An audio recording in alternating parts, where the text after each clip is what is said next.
मेरा नाम वरुण है। मैं अमीर होने के साथ साथ बहुत घमंडी भी था।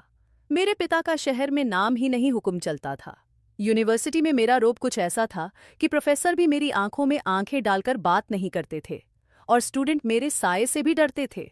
मैं और मेरे कुछ खास दोस्त जो मेरे इशारों पर चलते थे। यूनिवर्सिटी की हर नई खास एंटी का स्वागत करने का अपना अंदाज रखते थे। हम लोग रैगिंग किया करते थे, जिसमें हमें खूब मजा आता था। एक दिन वह अपने दोस्तों के साथ यूनिवर्सिटी के कैंपस में बैठा हुआ था जब एक नई लड़की वहां आई, आंखों में चमक और चेहरे पर एटीट्यूड। वो सबको नजरअंदाज करके चल रही थी। मेरे दोस्त ने कहा, देखो वरुण, लगता है नया शिकार आ गया। मैंने पीछे पलटकर देखा और हंसते हुए कहा, बहुत दिन हो गए किसी को ठिकाने लगाए हुए। आज कुछ मस्ती करते हैं। उस लड़की का नाम मोनी था, शहर की एक मिडिल क्लास फैमिली की रहने वाली। सुनने में आया कि वह अपने पुराने कॉलेज में टॉप कर चुकी है। बहुत इंटेलिजेंट है। मुझे ऐसे लोग हमेशा चैलेंज लगते थे। मैंने खुद से वादा किया कि उसे झुकाना जरूर है, और सबके सामने। जब वह मेरे करीब से गुजरी तो मैंने अपना पैर थोड़ा आगे कर दिया। जैसे ही उसका पैर मेरे जूते से टकराया, वो जमीन पर गिर पड़ी और उसकी किताबें भी। मेरे साथ के लड़के हंसने लगे और मैं भी। वो उठी, अपनी हालत ठीक करने लगी और सीधी मेरी तरफ आई। तुम्हें शर्म नहीं आती? उसकी आवाज में ना डर ना शर्मिंदगी, सिर्फ गुस्सा भरा हुआ था। मैंने मुस्कुराते हुए जवाब दिया, अरे गलती से पैर आगे हो गया होगा। इतना सीरियस होने की क्या जरूरत है? पहले तो वह खामोश हो गई, फिर उसने बड़ी ताकत के साथ मेरे गाल पर थप्पड़ मारा। सबकी हंसी जैसे थम गई।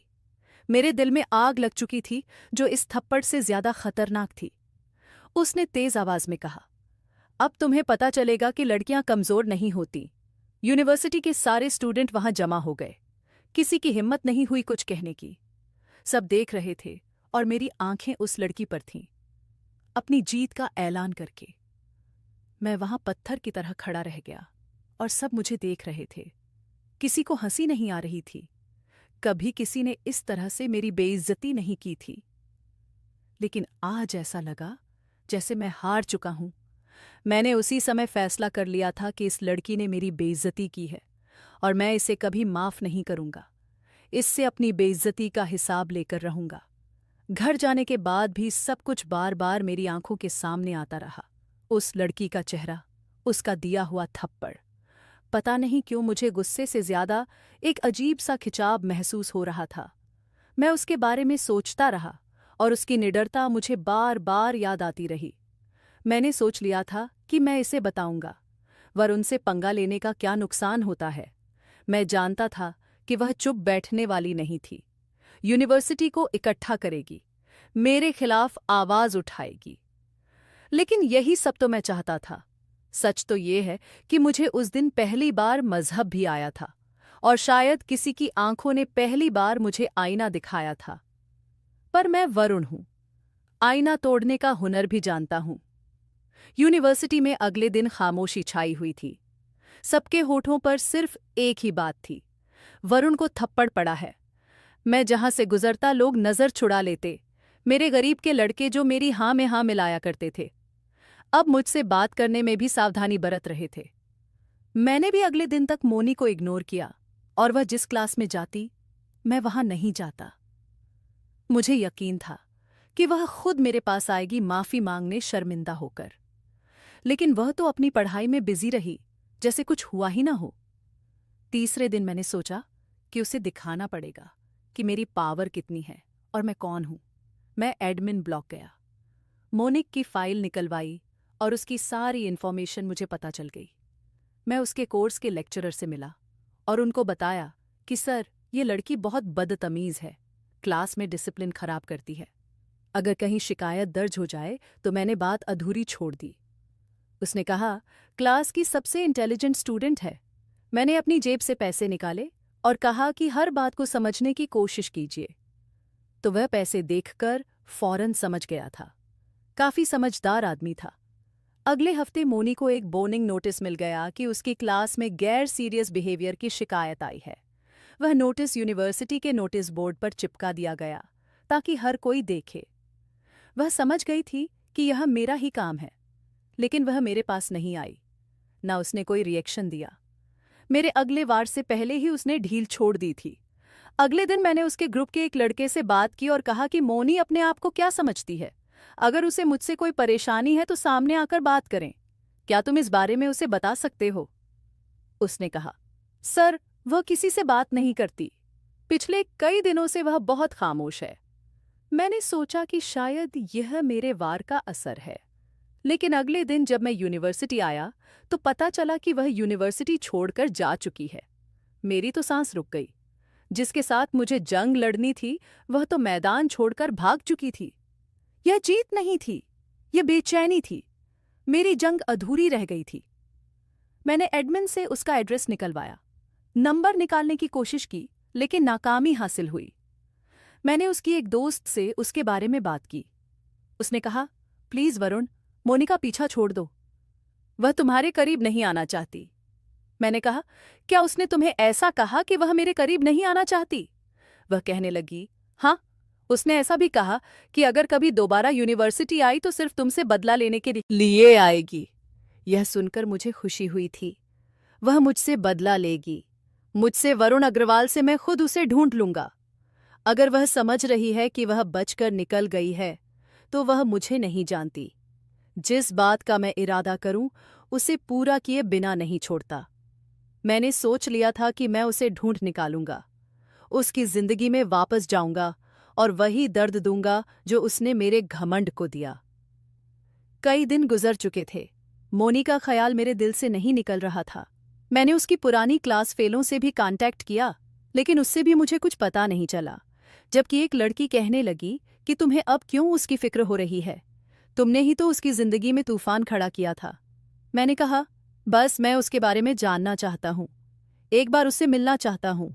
तो उसने मुझे बताया कि वह शहर के पुराने हिस्से में रहती थी। एक पुरानी सी कॉलोनी में उसने मुझे कॉलोनी का एड्रेस दे दिया था। मैं सीधा अपनी गाड़ी निकालकर वहीं पहुंचा, जहां कॉलोनी में छोटे छोटे घर बने हुए थे और एक सिंपल सी जिंदगी मुझे हैरानी में डाल गई थी। मैंने उसके एड्रेस पर जाकर एक बूढ़ी औरत से पूछा, मुझे मोनी के घर जाना है। उन्होंने कहा कि वह यहाँ नहीं है, उसे उसके पेरेंट्स ने उसकी नानी के घर भेज दिया है। उसकी पढ़ाई भी रोक दी है। सुना था कि उसकी यूनिवर्सिटी में कोई लड़का उसे परेशान कर रहा था। मैं वापस गाड़ी में बैठा, लेकिन 2 दिन बाद उसने मुझे फ़ोन करके उसका नया एड्रेस दिया और साथ ही यह भी बताया कि उसकी शादी की बात चल रही है। मैंने कहा, क्या मतलब? उसने कहा कि उसके फादर ने उसका रिश्ता 2 साल पहले ही कर दिया था। अब जल्द ही उसकी शादी होने जा रही है।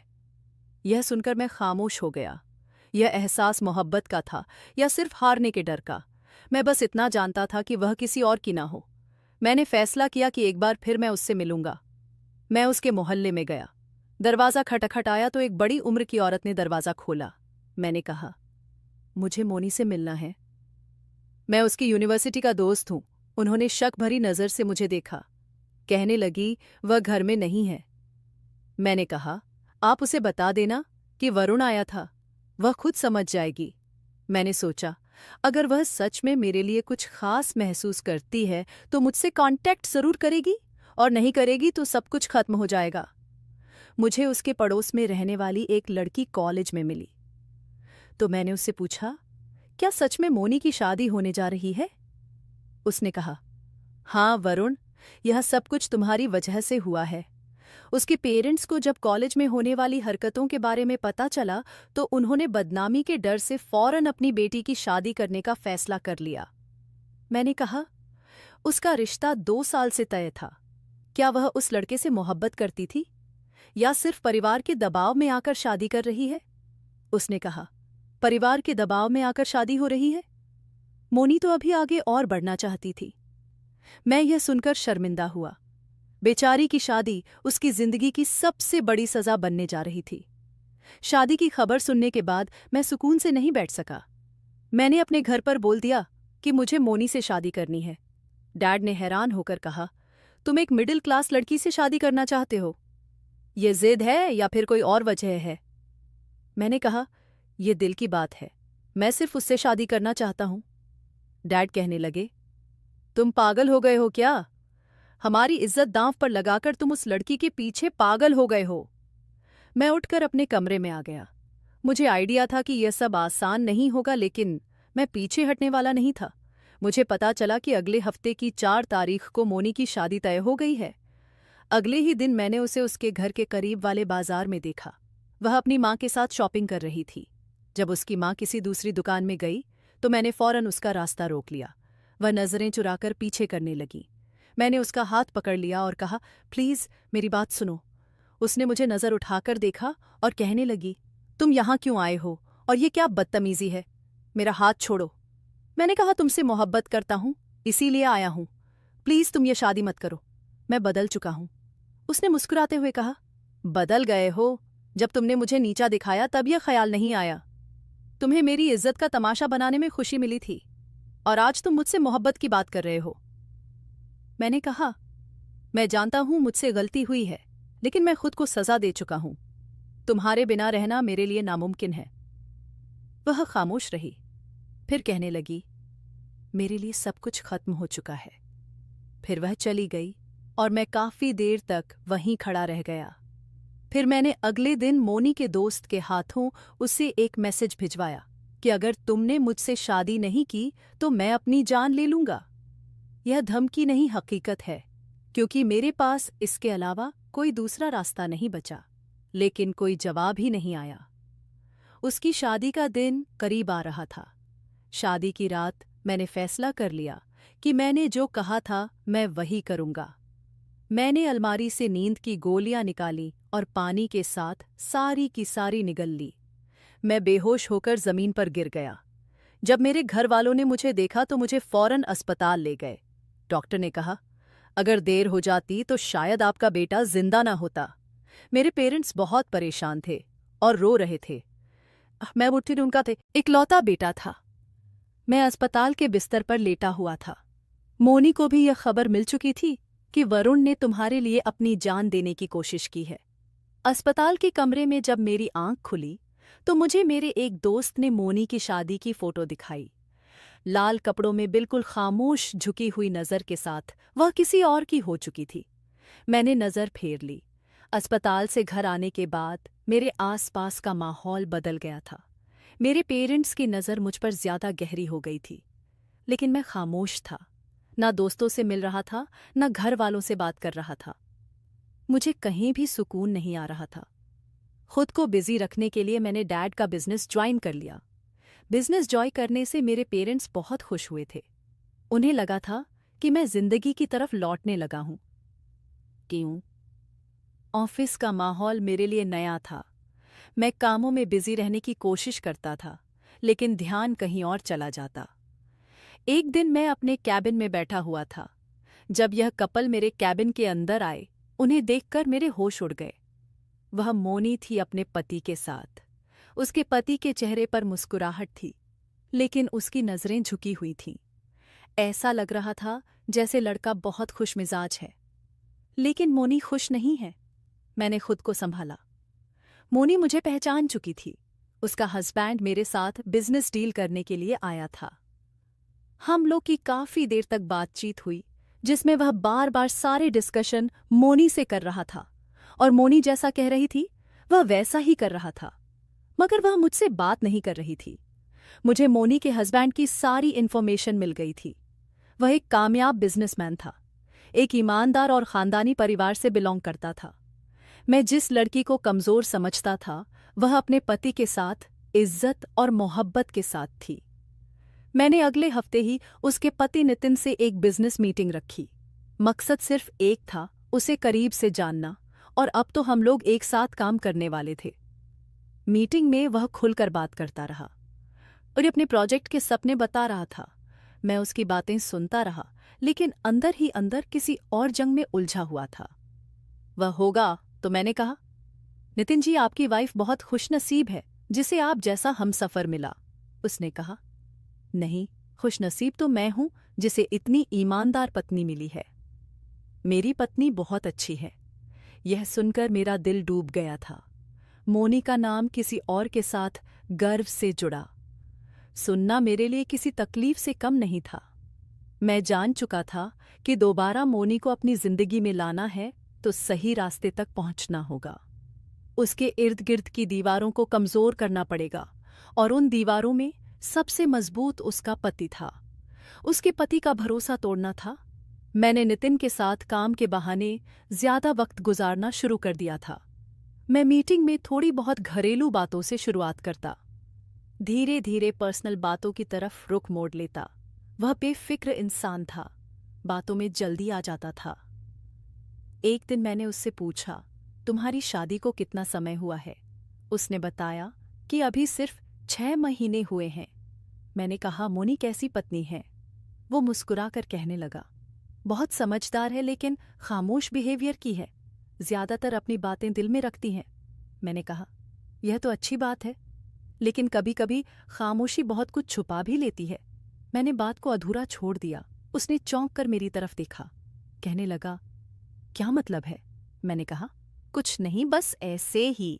मैं तुम्हारी पत्नी पर शक नहीं कर रहा, बस तुम्हें बता रहा हूं कि हो सकता है वह अपने बीते हुए समय की कुछ बातें पीछे छोड़ आई हो, जिन पर अब वह पर्दा डालना बेहतर समझती हो।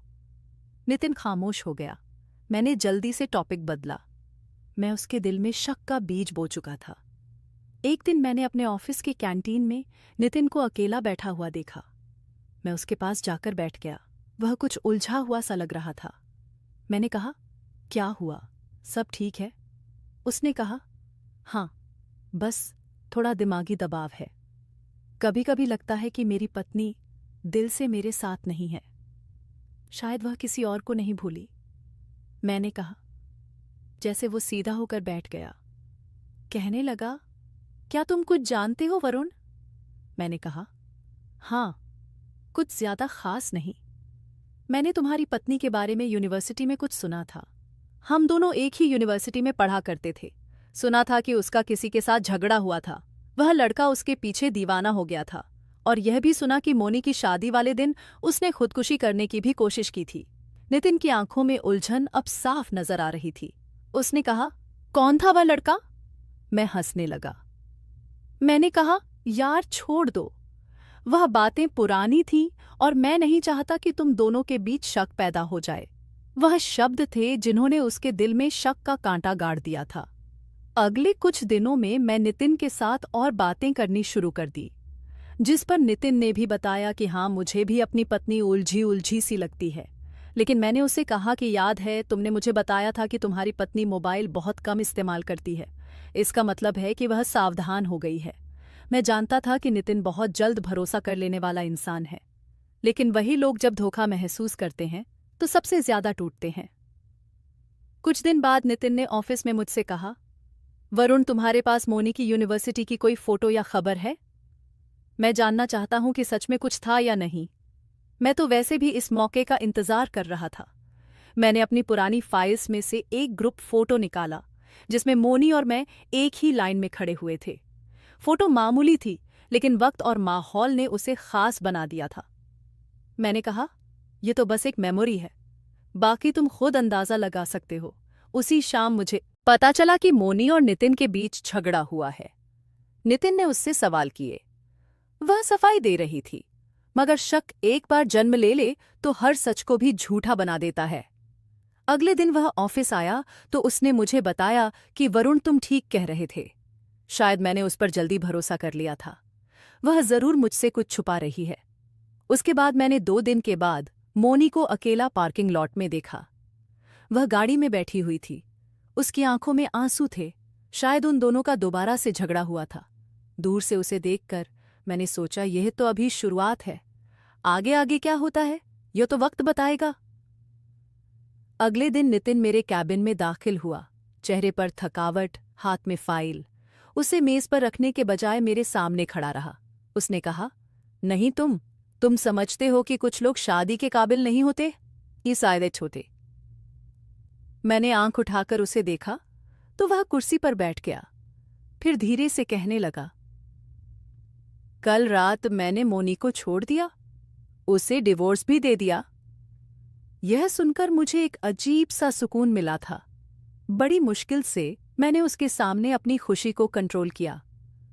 मैंने कहा, मैं जानता हूं तुमने सोच समझकर फैसला किया होगा, मगर तुम परेशान मत हो।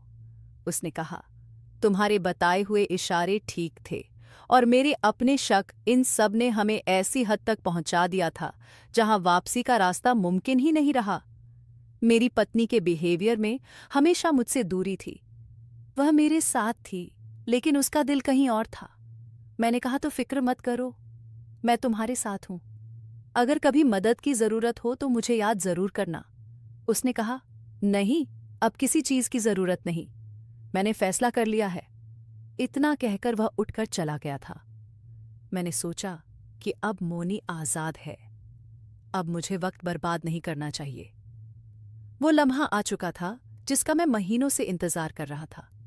एक बार फिर मैंने अपने पेरेंट्स के सामने मोनी की बात छेड़ी और उनको बता दिया कि अब उसकी डिवोर्स हो चुकी है। मैं उसे अपना नाम देना चाहता हूं। मेरे पिता ने जोर से टेबल पर हाथ मारा और कहने लगे, यह तुमने क्या ड्रामा बना रखा है? इस दुनिया में लड़कियां खत्म हो गई हैं क्या, जो तुम उसके ही पीछे पड़े हुए हो? लेकिन मेरी आंखों में आंसू देखकर वो लोग समझ गए थे कि उनका बेटा इस लड़की के लिए कितना सीरियस है। एक बार तो पहले ही मैं उसके लिए खुदकुशी करने की कोशिश कर चुका हूं। वह अब दोबारा नहीं चाहते थे कि मैं फिर से ऐसा करूं। इसीलिए मेरे पेरेंट्स उसके घर रिश्ता लेकर चले गए। उनसे कहा कि हम अपने बेटे का रिश्ता लेकर खुद आपके घर चलकर आए हैं। हम चाहते हैं कि आप खुशी खुशी इस रिश्ते के लिए हाँ कर दें। वह लोग थोड़े उदास थे। वहां पर मोनी भी मौजूद थी। उसके माता पिता ने कहा कि हम एक बार अपनी बेटी की मर्जी जानना चाहते हैं कि वह क्या चाहती है। मोनी को बुलाया गया। उसे पूछा गया तो उसने सर झुकाकर धीरे से कहा, अगर मेरे पिता ऐसा ही चाहते हैं तो मुझे कोई ऐतराज नहीं है। यह सुनकर मुझे अपनी जीत पूरी होती हुई महसूस हुई। मुझे तो सिर्फ उसके साथ शादी करनी थी। फिर उसके पिता भी मान गए और उन्होंने रिश्ते के लिए हाँ कर दी। आखिरकार उनकी बेटी के लिए इतने अमीर घर के बेटे का रिश्ता आया था। वह तो अपनी बेटी को बहुत भाग्यशाली समझ रहे थे। उन्होंने शादी से पहले मुझसे कहा, बेटा, हम तुम पर भरोसा करके अपनी बेटी दे रहे हैं, तुम इस रिश्ते को इज्जत से निभाना। हमारी शादी की तारीख पक्की हो चुकी थी। शादी से पहले मैंने मोनी को मैसेज किया, पहला मैसेज, मैं तुम्हारे बिना नहीं जी सकता था। तुम्हारी खामोशी ने मुझे जिता दिया। बस थोड़ा और सब्र, तुम अब मेरी होने वाली हो। उसने कोई जवाब नहीं दिया, लेकिन मुझे उसकी खामोशी से कोई मतलब नहीं था। मगर मेरे लिए यही खामोशी सबसे बड़ी कामयाबी थी। मैंने वह मुकाम पा लिया था जहां से अपनी अगली चाल बड़ी आसानी से चली जा सकती थी। शादी से 2 दिन पहले भी मैंने उसे मैसेज किया, कभी सोचा भी नहीं था कि तुम मेरी जिंदगी में इस तरह वापस आ जाओगी। इस बार सब कुछ ठीक होगा। जवाब अगले दिन आया कि बस यही प्रार्थना है कि जो कुछ हुआ उसके आगे बेहतर हो। फिर मैंने उसे मैसेज करके पूछा, तुम्हें मेरी बातों से उलझन तो नहीं होती? उसने नॉर्मल सा जवाब दिया, नहीं, बस कुछ वक्त लगेगा सब कुछ नॉर्मल होने में। मैं जानता था कि वक्त ही तो मेरे पास था। वक्त को मुझे अपने फायदे में इस्तेमाल करना चाहिए था। शादी वाले दिन सुबह में उसका फोन आया। मैंने कहा, कभी तुमने सोचा था कि हम दोनों इस तरह से बात करेंगे? उसने कहा, नहीं सोचा था, लेकिन अब चीज वक्त के साथ बदल चुकी है। उसकी बातों से लग रहा था कि वह भी मुझसे मोहब्बत करने लगी है। उसने तो इतना भी कह दिया था कि मुझे सच में लगता है कि तुम बदल गए हो। मैंने कहा, तुमने मुझे बदल दिया है। तुम ही इसकी इकलौती वजह हो जिसने मुझे खुद को पहचानने पर मजबूर कर दिया, और यह भी कहा कि मुझे लगता है कि मैं तुमसे फिर से मोहब्बत करने लगा हूं। जितना वह नरम हो रही थी उतना ही मेरा प्लान सख्त हो रहा था। फिर शाम को बारात ले जाने का वक्त आ गया था। शादी सिंपल तरीके से हुई थी, लेकिन मैं अच्छे से तैयार होकर गया। मेरा एक दोस्त जो मेरे साथ मेरी शादी में मौजूद था, मैंने उससे कहा, देखा तुमने, आज वही लड़की जिसने कभी मुझे थप्पड़ मारा था पूरी तरह से मेरे काबू में है। उसने हंसते हुए कहा, वाह वरुण यार, तुमने तो कमाल ही कर दिया, मगर तुमने बेचारी का दिल तोड़ दिया। मैंने कहा, अभी दिल कहाँ तोड़ा है, अभी तो सिर्फ मोहब्बत का खोल चढ़ाया है। दिल तो उस दिन तोड़ूंगा जब वह सोचेगी कि वह सच में खुश है और मैं उससे वह सब कुछ छीन लूंगा। मेरी हर मुस्कुराहट, हर वादा मोहब्बत से भरा हुआ था। सब कुछ धोखा था, वह धोखा जो मैंने अपने एक को सुकून देने के लिए रचाया था। मोनी अब पूरे तरीके से मेरे कंट्रोल में थी, वह जो कभी मेरे खिलाफ सबके सामने खड़ी हुई थी। अब मेरी एक झलक के लिए बेकरार थी, मेरी मुस्कुराहट के लिए तड़प रही थी। शादी की रस्में शुरू हुईं। दोनों परिवार की तरफ से ज्यादा मेहमान नहीं थे। दोनों ही परिवार थे जैसे सबने एक बोझ उतार दिया हो, लेकिन मेरे अंदर एक ही तरह से सुकून की लहर दौड़ रही थी। वो सुकून जो इंसान को सारी जिंदगी की खुशियां मिलने के बाद मिलता है। वो आग जिसे मैं सालों से पाल रहा था।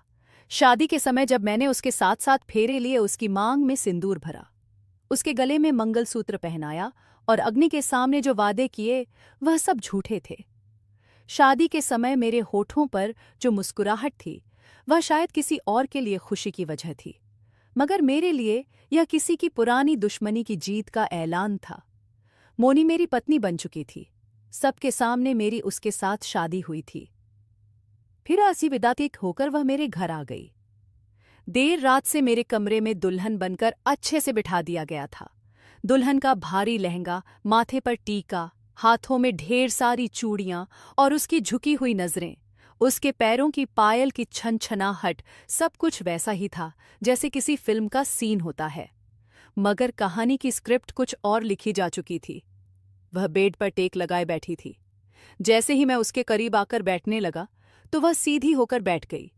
मैंने उसकी तरफ शैतानी चेहरे के साथ देखा और कहा, तुमने सोचा होगा कि तुमने सही फैसला किया है। वह चौंक गई, लेकिन खुद को संभालने लगी और कहने लगी, मैंने सिर्फ वक्त के फैसले को कबूल किया है। मैंने हंसते हुए कहा, नहीं, वक्त नहीं, तुमने मेरी मर्जी को कबूल किया है और आज मैं तुम्हें वह गिफ्ट देने वाला हूं जो शायद किसी पति ने अपनी पत्नी को नहीं दिया होगा। उसके चेहरे पर ढेर सारे सवाल थे। उसने कहा, क्या मतलब है आपका? तो मैंने भी हंसते हुए कहा, अरे मैं मुंह दिखाई की बात कर रहा हूं। मुंह दिखाई का गिफ्ट तुम्हें सुबह मिलेगा। वह इतना अच्छा गिफ्ट है कि तुम हैरान रह जाओगी। वह कुछ कहने ही वाली थी, लेकिन मैंने अपनी जेब से नेकलेस निकालकर उसके गले में डालने की एक्टिंग की और फिर एक ही झटके से उसे खींच लिया। वो लड़खड़ा गई और उसकी आंखों में दर्द के आंसू उभर आए, क्योंकि उसे मुझसे ऐसी हरकत की उम्मीद नहीं थी। उसने रोते हुए कहा, यह कैसा मजाक है वरुण?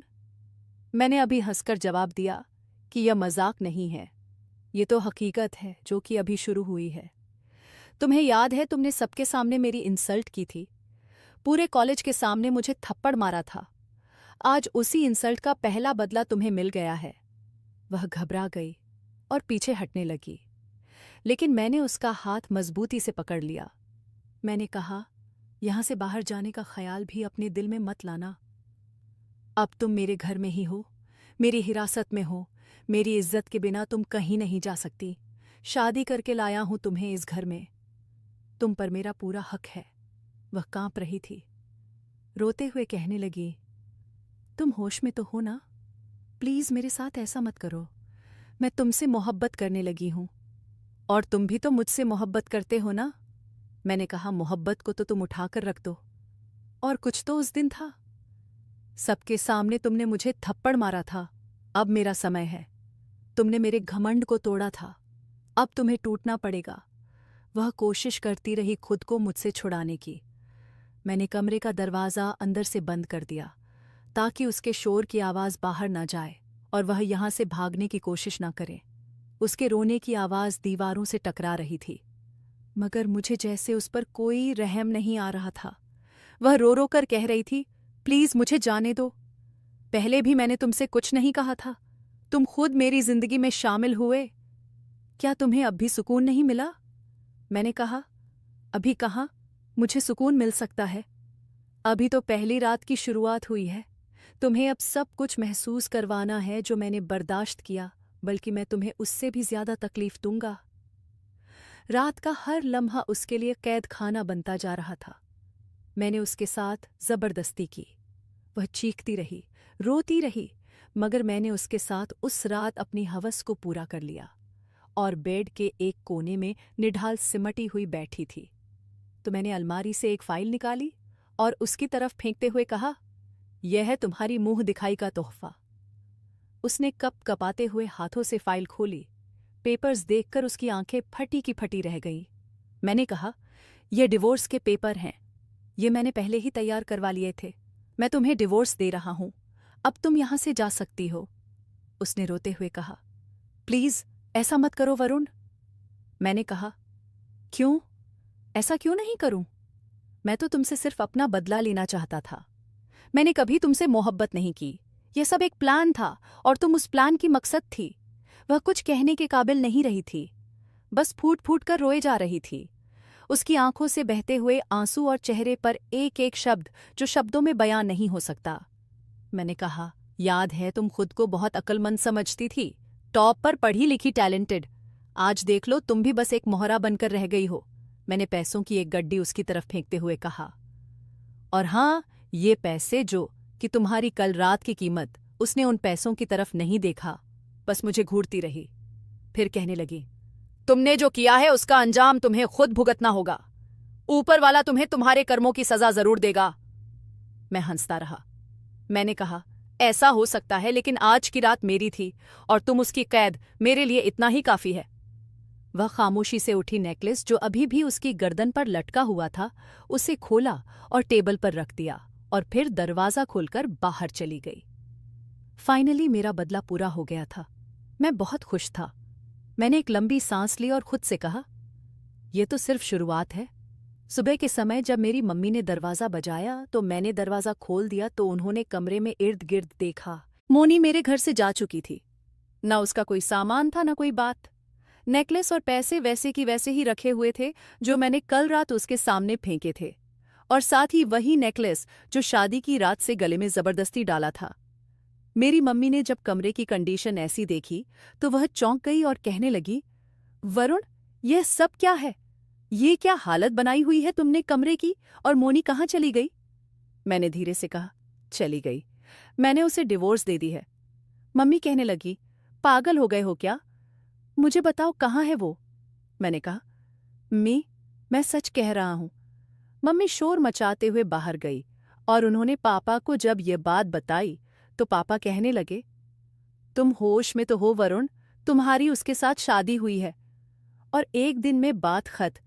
यही सब कुछ काफी था। आखिर किस बात का बदला लिया है तुमने उस बेचारी से? वह पहले ही टूटी हुई आई थी। तुम्हें और क्या चाहिए था? मैंने भी घमंड के साथ कहा।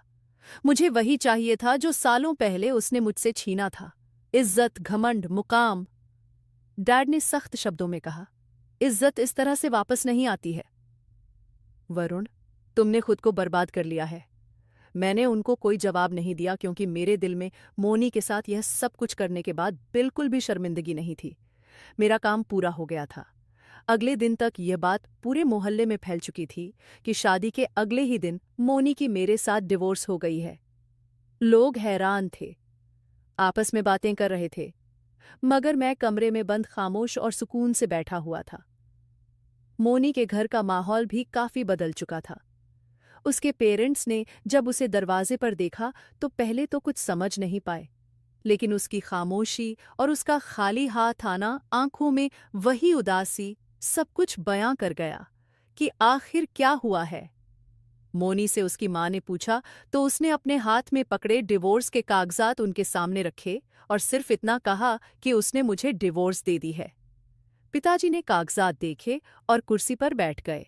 ना वह चीखे ना बोले।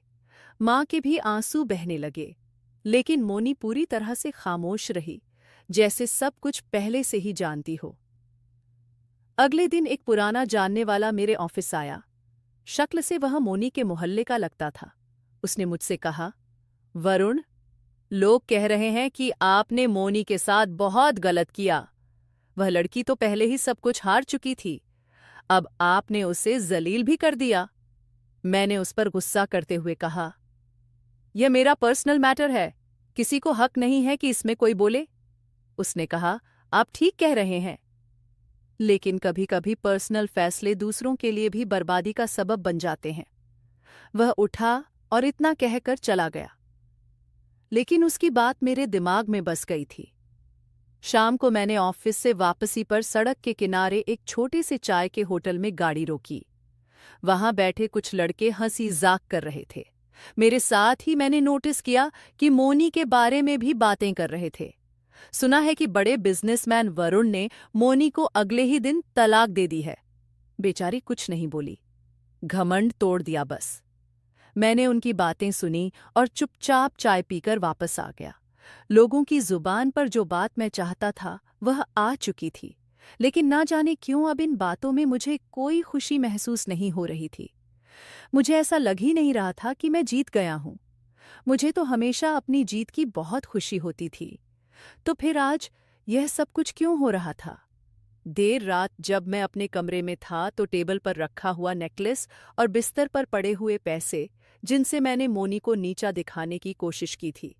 मैंने नेकलेस को हाथ में लिया और काफी देर तक उसे घूरता रहा, फिर उसे अपनी अलमारी में रख दिया। अगली सुबह एक लेटर मेरे नाम आया, जिस पर कोई नाम नहीं था कि किसने भेजा है, ना कोई सिग्नेचर थे। सिर्फ एक सिंपल सा एनवेलप था। मैंने उसे खोलकर देखा तो उसके पेपर पर लिखा हुआ था, मैं गई नहीं, तुमने खुद को खो दिया है। तुम्हें लगा तुमने मुझे जीत लिया। तुम जीत गए, मगर तुम्हारे दिल में अब भी वही खालीपन है।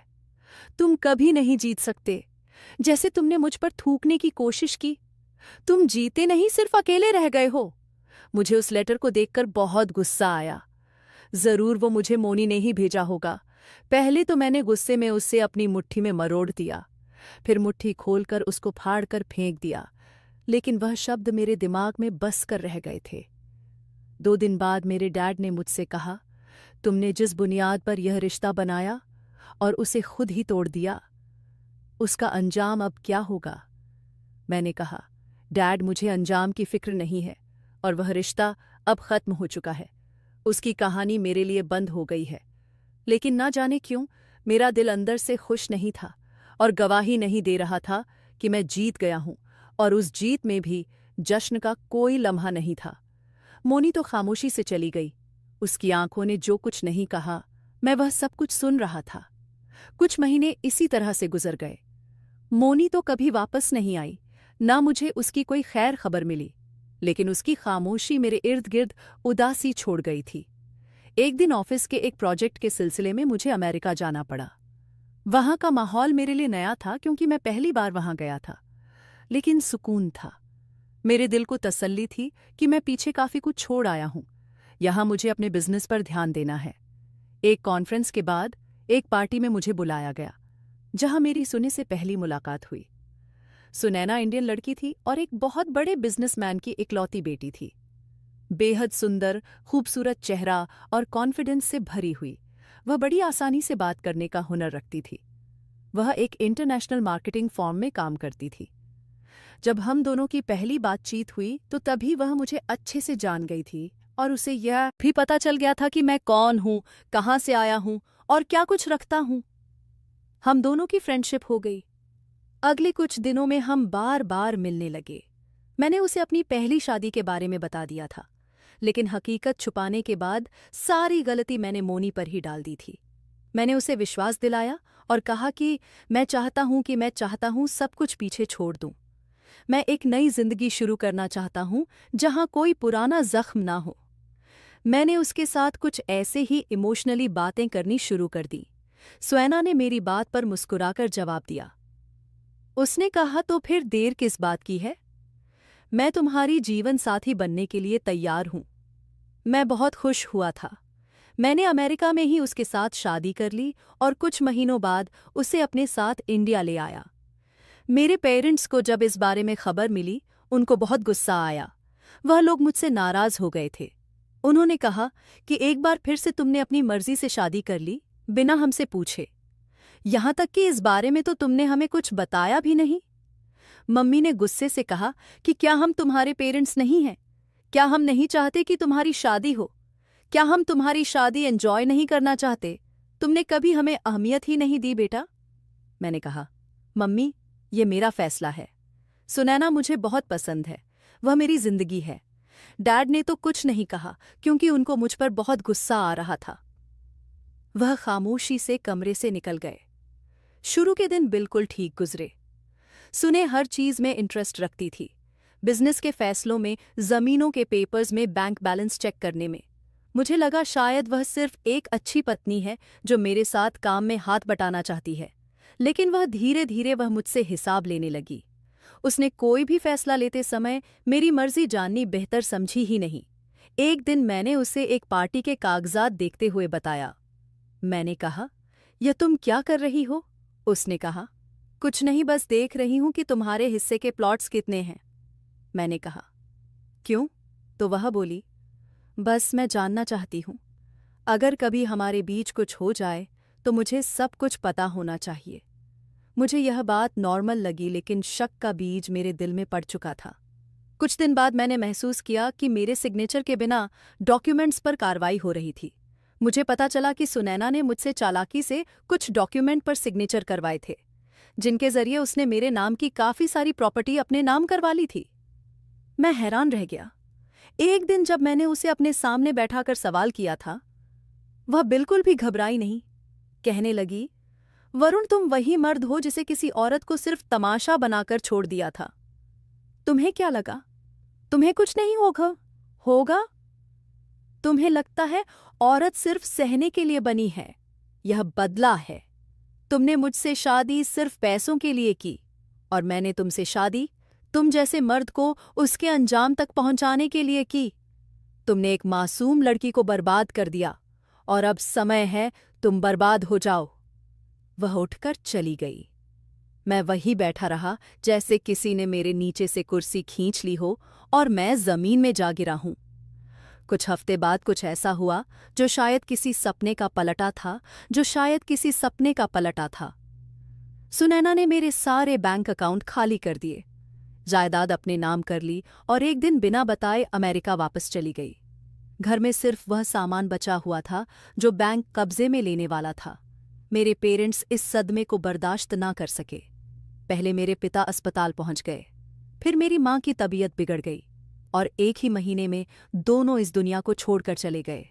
मैं उनका इकलौता बेटा, जिसने उनकी हर बात को नजरअंदाज किया, अब उनके बिना अकेला रह गया था और उनकी चिता को आग दे रहा था। मैंने जिंदगी में पहली बार किसी की चौखट के आगे बैठकर मांगना शुरू कर दिया था, हाथ फैलाना शुरू कर दिया था।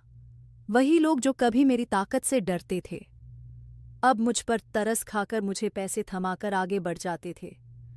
मैं दर दर की ठोकरें खा रहा था। मेरा सब कुछ बर्बाद हो चुका था। मैं सड़क पर आ गया था, कभी किसी के दरवाजे पर तो कभी मंदिर की सीढ़ियों पर मांगने के लिए बैठ जाता था। अब मुझे समय की अहमियत पता चली थी। गरीब लोग अपनी जिंदगी कैसे जीते हैं, इस बात का अच्छे से पता चल गया था। मेरे सामने एक प्लास्टिक की खाली बोतल होती, जिसमें लोग सिक्के या कभी कभी नोट डालकर चले जाते थे। कभी 2 रोटी, कभी चावल, तो कोई मुझ पर तरस खाकर अपने घर का बचा हुआ खाना मुझे दे जाता था। मेरी जिंदगी अब कुछ इसी तरह से चल रही थी। कभी कभी लोग मुझे पहचान भी लेते थे। एक बूढ़ा आदमी मेरे पास से गुजरा और कहने लगा, तुम तो वही शहर के बिजनेसमैन के बेटे वरुण हो ना? क्या दिन आ गया है जो इंसान कभी चमकती हुई गाड़ियों में घूमता था, आज सड़क पर गंदे हुलिये में बैठा हुआ है। मैंने उनको कोई जवाब नहीं दिया। पहले जो मैं लोगों से अपना बदला लेना जानता था, अब मुझ में सुनने की आदत हो चुकी थी। एक दिन शाम का समय था, अंधेरा धीरे धीरे करीब आ रहा था। मैं सड़क के किनारे बैठा हुआ था जब एक बड़ी गाड़ी आकर रुकी। बहुत महंगी गाड़ी थी। जैसे ही उसका दरवाज़ा खुला, एक मर्द और फिर दूसरी तरफ से एक औरत निकली। मैंने पहले इस मर्द को देखा, फिर इसके साथ खड़ी औरत को। वो मौनी थी। मेरे हाथ में पड़ी खाली बोतल अचानक छूटकर जमीन पर गिर गई। कुछ सिक्के लुढ़क गए, लेकिन मेरी निगाहें सिर्फ एक चेहरे पर जमी रहीं। वो बहुत सुकून से लग रही थी, जैसे जिंदगी ने उसके सारे जख्मों पर मरहम रख दिया हो। उसने बहुत महंगे कपड़े पहने हुए थे। वह बहुत सुंदर लग रही थी। उसकी आंखों में चमक थी। वह इंसान उसका पति था। उसने उसका हाथ पकड़ रखा था। वह उसके साथ शॉपिंग करके आई थी। उन्होंने अपने हाथों में शॉपिंग बैग पकड़े हुए थे। वो उसके साथ साथ चल रहा था, जिसे दुनिया की हर खुशी मोनी के कदमों में रख देना चाहता हो। मोनी मेरे होठों से खुद बकम थी। वह तेज तो पी गई थी। खुद उसका नाम निकल गया, लेकिन मेरी आवाज उस तक नहीं पहुंची थी।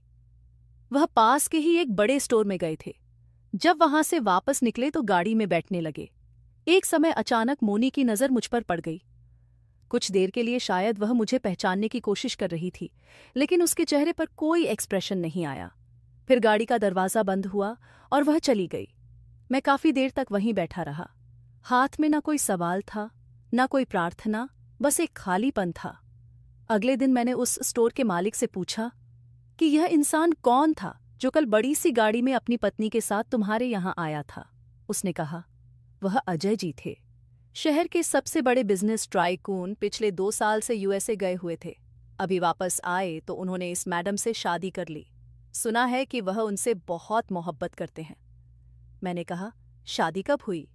तो उसने बताया कि शादी को लगभग 1 साल हो गया है और उनकी पत्नी भी बहुत इंटेलिजेंट औरत है। काफ़ी सारे फाउंडेशन और एनजीओ चला रही हैं। अपने पति के साथ उनके कांधे से कांधा मिलाकर काम कर रही हैं। पूरा शहर उनकी इज्जत करता है। यह बात सुनकर मैंने अपना सर झुका लिया। ये वही मोनी थी जो कभी मेरे बदले का निशाना बनी थी, अब दूसरे के दुख बांट रही थी। वह जो मेरे जुल्म के बाद खामोशी से चली गई थी, अब सब्र की आवाज बन गई थी। मैंने वह रात वही सड़क पर गुजार दी जहां रोशनी कम थी और सवाल ज्यादा थे। कई घंटों तक नींद नहीं आई। 1 हफ्ता गुजर गया। मैं मंदिर की सीढ़ियों पर बैठा हुआ था, लोगों की प्रार्थनाएं और सिसकियां सुनता रहा, लेकिन खुद के लिए कोई प्रार्थना नहीं की। फिर एक दिन वही गाड़ी आई और मोनी अकेली उतरी।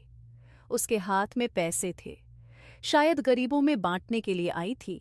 सारे भिखारी लाइन से बैठे थे, मैं भी उनके बीच में ही था। जब वह मेरे पास आई और उसने मेरी तरफ पैसे किए, मैंने हैरानी से पूछा, यह क्यों? तुम्हें मुझ पर रहम आ गया? उसने कहा, मैं तुम पर रहम नहीं कर रही हूं, वरन ये वही हिसाब है जो दुनिया करती है। तुमने जो बोया है वही काटा है। मैं तो जो दूसरों के लिए कर रही हूं वही तुम्हारे लिए भी कर रही हूं। मैंने कहा, तुम जीत गई, तुमने सब कुछ पा लिया। उसने कहा, नहीं, मैं सिर्फ वो वापस लेने आई हूं जो तुमने मुझसे छीना था, इज्जत और सुकून, और वह मुझे ऊपर वाले ने वापस दे दिया है। तुम तो तुम्हारे कर्मों की सजा हो।